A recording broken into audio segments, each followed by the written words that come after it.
In this video, I'll show you how to publish your playlist that you've just created to your screen. So we can either do it from here where we previously left off in the previous video.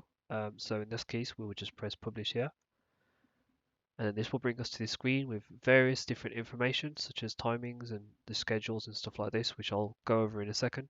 Another way to get to this screen is if I just close here, press OK, close this again.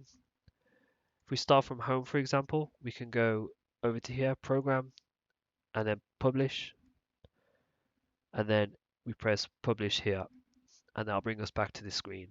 The only difference with that is obviously the other way you can sort of dynamically go to the next part of the steps, whilst here you'll have to sort of select your playlist. But obviously if you have playlists that you want to put on at different times or a different screen, you can do that from here as well. So I'm just going to select the one that we just had, press OK, and now you'll see it here just like before. Now, if we go down here, we can see all the different options available to us. So right now it is showing the default settings. So default play mode, publish setting, override the play schedule. So essentially, this will just completely overwrite whatever playlist is currently playing on the screen at the time when this has been published. And this is just the simplest way to get a default playlist onto the screen that you just want to remove the last one that was already there.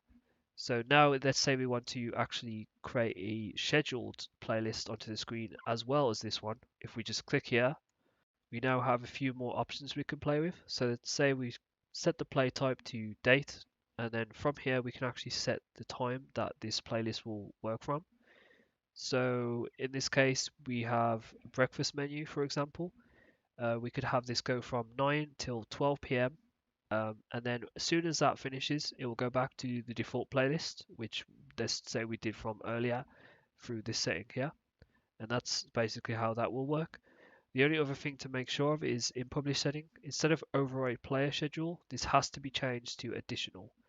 And essentially the point of this is that if you set this as overwrite, all it will do is just overwrite the default playlist that's currently on there, and this will play from 9 till 12, for example, and then for the rest of the time that the screen's on, it won't play anything at all. But if it's on additional schedule, it'll play from 9 till 12 of this new playlist that you're publishing, and then as soon as this ends, it will then start to play the default published playlist. We can also go over to week here, and instead of selecting a time on a day, we can actually select a day through the week that we want the playlist to play on. So let's say we only want a certain playlist to be playing on the weekdays. We can actually select sort of Monday, Tuesday, Wednesday, Thursday, Friday, and we can even select a time for this as well. And just like with the date one, this playlist that will publish will only play on those days, and then as soon as those days end and when the time finishes, so in this case it would be 12 a.m., so midnight. So on Saturday morning, whenever the screen turns on, it will play the default playlist that you published earlier. And just again make sure that this here is changed to additional schedule so it doesn't overwrite the default one. Now we've seen all the different settings we can use to publish a scheduled playlist. Let's just go back to default here, and then I'm just going to add more than one playlist to be published. So to do this, I'm just going to simply press the plus sign here like we did earlier, and then just click the playlist that we want to add to it. So press this, OK, and then we'll see the second playlist here. So the way this works is after this playlist has finished playing all its content, it will then go to this one.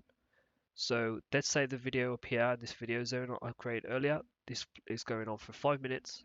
After this 5-minute video ends, it will then jump to this playlist, and then it will play whatever's in this playlist. So in this case, this is an image that lasts for 10 seconds. And as soon as this image ends, it will then go straight back to the original playlist on the left here. When you're happy with the settings you've changed for your playlist and any schedules you've set up, just simply go over to here, click the arrow here, and from this screen we'll get to select the player or screen that we want this to be published to. So in this case I only have one as an example, but maybe you have more, so you can actually select up to as many as you like, and this playlist will then be published onto all those after we get past this stage. So now I've selected this player, we can actually see it on the right here that I've selected it, and then I'm just going to press the arrow up here to the right, and we'll see the screen. For the final time, we'll see a summary of what we want to be published and the settings that we've created for it. So as before, we have default, it'll overwrite whatever's already there on the player. and this is the player we're going to put it onto. So I'm just going to select publish up here, followed by OK to confirm. We'll get a message up here saying it's been successful, and then this will now be published to your screen.